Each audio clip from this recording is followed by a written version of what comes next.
வணக்கம். ஆகாஷ்வாணி புதுச்சேரி மாநில செய்திகள் வாசிப்பவர் நாராயணசாமி. தலைப்புச் செய்திகள். முன்னாள் பிரதமர் டாக்டர் மன்மோகன் சிங்கின் உடல் இன்று முழு அரசு மரியாதையுடன் 21 குண்டுகள் முழங்க தகனம் செய்யப்பட்டது. மறைந்த முன்னாள் பிரதமர் மன்மோகன் சிங்கிற்கு நினைவிடம் அமைக்க நிலம் ஒதுக்கித் தரப்படும் என மத்திய அரசு அறிவித்துள்ளது. பிரதமர் திரு நரேந்திர மோடி நாட்டு மக்களுடன் தமது எண்ணங்களை பகிர்ந்து கொள்ளும் மன் கி பாத் நிகழ்ச்சி நாளை காலை 11 மணிக்கு அகில இந்திய வானொலியில் ஒலிபரப்பாக உள்ளது. புதுச்சேரி அரசு வரும் ஜனவரி 1ஆம் தேதி முதல் பெட்ரோல் டீசல் விலையை லிட்டருக்கு 2 ரூபாய் உயர்த்த திட்டமிட்டுள்ளது. இனி விரிவான செய்திகள். முன்னாள் பிரதமர் டாக்டர் மன்மோகன் சிங்கின் உடல் இன்று முழு அரசு மரியாதையுடன் 21 குண்டுகள் முழங்க புதுடில்லியில் உள்ள நிகாம் போத் காட் மைதானத்தில் தகனம் செய்யப்பட்டது. இதில் சீக்கிய குருமார்களும் மன்மோகன் சிங்கின் குடும்பத்தாரும் பங்கேற்றனர். இறுதிச் சடங்கிற்கு முன்பு குர்பானி மந்திரங்கள் ஓதப்பட்டன. பின்னர் சம்பிரதாய மரபுப்படி குடியரசுத் தலைவர் திருமதி திரௌபதி முர்மு, குடியரசு துணைத் தலைவர் திரு ஜக்தீப் தன்கர், பிரதமர் திரு நரேந்திர மோடி, மத்திய அமைச்சர்கள் திரு ராஜ்நாத் சிங், திரு அமித்ஷா, திரு ஜே.பி. நட்டா, மக்களவைத் தலைவர் திரு ஓம் பிர்லா ஆகியோர் டாக்டர் மன்மோகன் சிங்கிற்கு இறுதி அஞ்சலி செலுத்தினர். மேலும் காங்கிரஸ் தலைவர் திரு மல்லிகார்ஜுன கார்கே, திருமதி சோனியா காந்தி, திரு ராகுல் காந்தி உள்ளிட்ட ஏராளமான தலைவர்களும் அஞ்சலி செலுத்தினர். தொடர்ந்து ராணுவ தளபதி ஜெனரல் உபேந்திர திவேதி, கடற்படை தளபதி அட்மிரல் தினேஷ் கே திரிபாதி, விமானப்படை தளபதி air chief marshal Amarpreet Singh, Bhutan மன்னர் ஜக்மீர் கேசர் நாம்கேல் வாங்சுக் மற்றும் மொரிஷியஸ் வெளியுறவு அமைச்சர் திரு தனஞ்ச் ராம்ஃபுல் ஆகியோரும் டாக்டர் மன்மோகன் சிங்கிற்கு இறுதி அஞ்சலி செலுத்தினார். டாக்டர் மன்மோகன் சிங் கடந்த 2004ஆம் ஆண்டு முதல் 2014ஆம் ஆண்டு வரை நாட்டின் பிரதமராக திகழ்ந்தார். இந்திய பொருளாதாரத்தின் சிற்பியாக விளங்கினார். 92 வயதான அவர் உடல்நலக் குறைவால் டெல்லியில் உள்ள எய்ம்ஸ் மருத்துவமனையில் அனுமதிக்கப்பட்டு சிகிச்சை பெற்று வந்தார். இந்நிலையில் சிகிச்சை பலனின்றி நேற்று முன்தினம் அவர் உயிரிழந்தார். பின்னர் அவரது உடல் டெல்லியில் உள்ள அவரது இல்லத்திற்கு கொண்டு செல்லப்பட்டது. அவரது உடலுக்கு தலைவர்களும் பொதுமக்களும் அஞ்சலி செலுத்தினர். இந்நிலையில் இன்று காலை 8 மணி அளவில் பொதுமக்கள் அஞ்சலி செலுத்துவதற்காக அவரது உடல் காங்கிரஸ் கட்சியின் அலுவலகத்திற்கு கொண்டு செல்லப்பட்டது. பின்னர் இன்று காலை 9:30 மணி அளவில் மறைந்த முன்னாள் பிரதமர் மன்மோகன் சிங்கின் உடல் ராணுவ வாகனத்தில் ஊர்வலமாக கொண்டு செல்லப்பட்டது. இறுதி ஊர்வலத்தில் ஏராளமானோர் பங்கேற்று அஞ்சலி செலுத்தினர். அங்கு பல்வேறு வெளிநாட்டு தலைவர்களும் இறுதி அஞ்சலி செலுத்தினர். மறைந்த முன்னாள் பிரதமர் மன்மோகன் சிங்கிற்கு நினைவிடம் அமைக்க நிலம் ஒதுக்கித் தரப்படும் என மத்திய அரசு அறிவித்துள்ளது.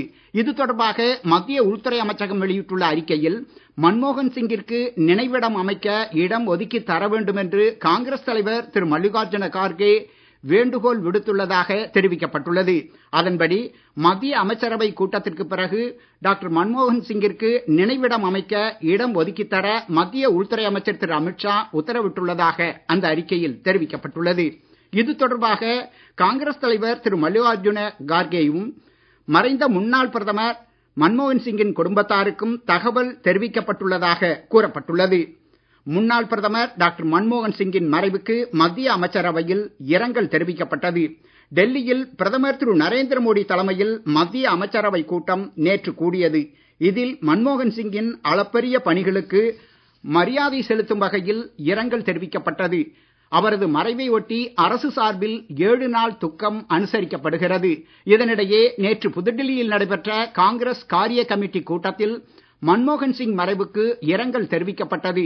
இக்கூட்டத்தில் கட்சித் தலைவர் திரு மல்லிகார்ஜுன கார்கே, திருமதி சோனியா காந்தி, திரு ராகுல் காந்தி, திருமதி பிரியங்கா காந்தி உள்ளிட்ட முக்கிய தலைவர்கள் பங்கேற்றனர். பஞ்சாப் மாநிலம் அமிர்தசரஸில் உள்ள இந்து கல்லூரியில் முன்னாள் மாணவர் சங்கம் சார்பில் கல்லூரி வளாகத்தில் ஆசிரியர்கள் மற்றும் மாணவர்கள் டாக்டர் மன்மோகன் சிங்கிற்கு அஞ்சலி செலுத்தினர். கல்லூரியில் டாக்டர் மன்மோகன் சிங்கிற்கு நினைவு சின்னம் அமைக்கப்படும் என கல்லூரி முதல்வர் அறிவித்தார்.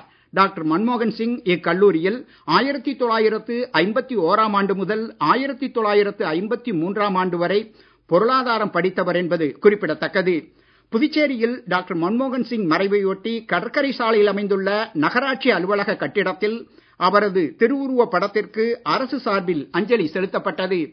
நிகழ்ச்சியில் துணைநிலை ஆளுநர் திரு கைலாஷ்நாதன், முதலமைச்சர் திரு ரங்கசாமி, சட்டப்பேரவைத் தலைவர் திரு செல்வம், பொதுப்பணித்துறை அமைச்சர் திரு லட்சுமி நாராயணன், அரசு கொறடா திரு ஆறுமுகம், சட்டமன்ற உறுப்பினர் திரு லட்சுமிகாந்தன், அரசு செயலர் திரு கேசவன், செய்தி மற்றும் விளம்பரத்துறை இயக்குனர் திரு தமிழ்ச்செல்வன் உள்ளிட்டோர் மலர் தூவி அஞ்சலி செலுத்தினர். நீங்கள் கேட்டுக்கொண்டிருப்பது மாநில செய்திகள். பிரதமர் திரு நரேந்திர மோடி நாட்டு மக்களுடன் தமது எண்ணங்களை பகிர்ந்து கொள்ளும் மன் கி பாத் என்னும் மனதின் குரல் நிகழ்ச்சி நாளை காலை 11 மணிக்கு அகில இந்திய வானொலியின் அனைத்து அலைவரிசைகளிலும் ஒலிபரப்பாக உள்ளது. ஒவ்வொரு மாதமும் கடைசி ஞாயிற்றுக்கிழமை அன்று பிரதமர் நாட்டு மக்களுடன் வெளிநாடுகளில் வாழும் மக்களுடனும் கலந்துரையாடும் நிகழ்ச்சி ஒலிபரப்பாகி வருகிறது. இதன்படி இந்த நிகழ்ச்சியின் 117வது அத்தியாயம் நாளை காலை ஒலிபரப்பாகிறது. பிரதமரின் இந்த நிகழ்ச்சியை தொடர்ந்து இதன் தமிழாக்கம் ஒலிபரப்பாக உள்ளது. அமெரிக்கா சென்றுள்ள மத்திய வெளியுறவுத்துறை அமைச்சர் டாக்டர் ஜெய்சங்கர் நேற்று அந்நாட்டு தேசிய பாதுகாப்பு ஆலோசகரை சந்தித்து முக்கிய பேச்சுவார்த்தை நடத்தினார். 6 நாள் அரசுமுறை பயணமாக அமெரிக்கா சென்றுள்ள டாக்டர் ஜெய்சங்கர் அமெரிக்க வெளியுறவு செயலாளர் திரு ஆண்டனி பிளிங்கனை சந்தித்து பேசினார். வாஷிங்டனில் நடைபெற்ற இந்த சந்திப்பிற்கு பிறகு திரு ஜெய்சங்கர் வெளியிட்டுள்ள எக்ஸ் தள பதிவில், இந்தியா அமெரிக்கா இடையேயான நட்புறவை மேம்படுத்துவதற்கான அம்சங்கள் குறித்து ஆய்வு மேற்கொண்டதாக தெரிவித்துள்ளார். இரு நாடுகளும் பரஸ்பர நட்புறவு இரு நாடுகளுக்கு மட்டுமே நன்மை பயப்பதோடு மட்டுமல்லாமல் உலக நாடுகளின் நலனில் அக்கறை கொண்டுள்ளதாக அமையும் என்றும் அவர் தெரிவித்தார்.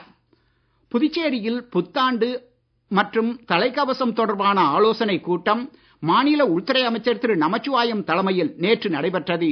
இக்கூட்டத்திற்கு பின்னர் செய்தியாளர்களிடம் பேசிய அவர், புதுச்சேரியில் வருகின்ற புத்தாண்டை பாதுகாப்பாக கொண்டாடும் வகையில் 2000 போலீசார் மற்றும் 500 தன்னார்வலர்களை பாதுகாப்பு பணியில் ஈடுபடுத்துவது குறித்து ஆலோசிக்கப்பட்டதாக தெரிவித்தார். கடந்த ஆண்டை விட இந்த ஆண்டு கூடுதலாக 1.5 லட்சத்திற்கும் மேற்பட்ட சுற்றுலா பயணிகள் புதுச்சேரிக்கு வருவார்கள் என எதிர்பார்க்கப்படுவதாக அவர் தெரிவித்தார். மேலும் புதுச்சேரியில் 10ற்கும் மேற்பட்ட இடங்களில் இருசக்கர வாகனங்களை நிறுத்த பார்க்கிங் வசதி செய்து கொடுக்கப்பட்டுள்ளது என்றும் அவர் கூறினார்.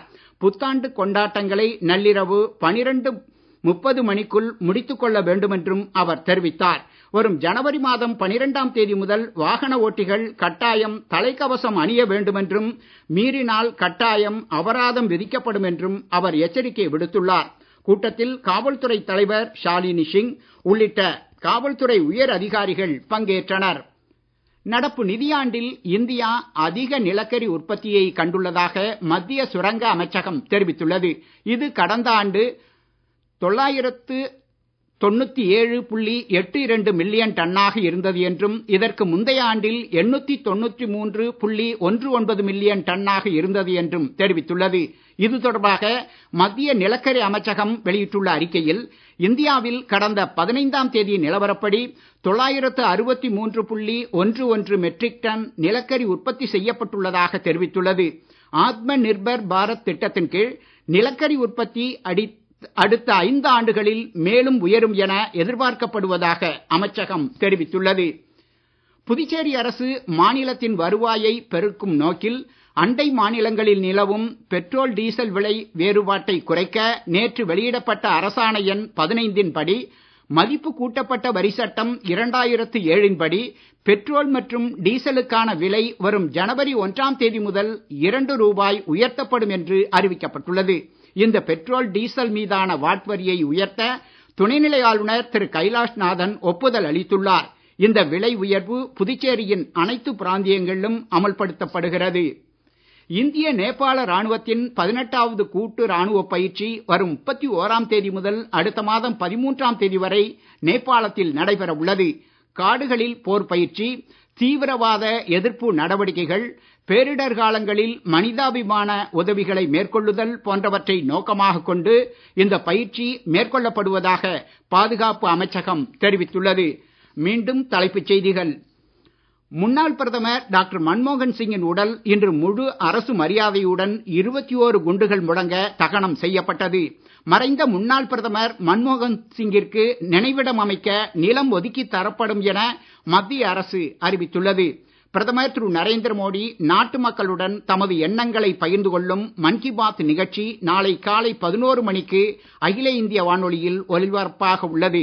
புதுச்சேரி அரசு வரும் ஜனவரி 1ஆம் தேதி முதல் பெட்ரோல் டீசல் விலையை லிட்டருக்கு 2 ரூபாய் உயர்த்த திட்டமிட்டுள்ளது. இத்துடன் இந்த செய்தி அறிக்கை நிறைவு பெறுகிறது. வணக்கம்.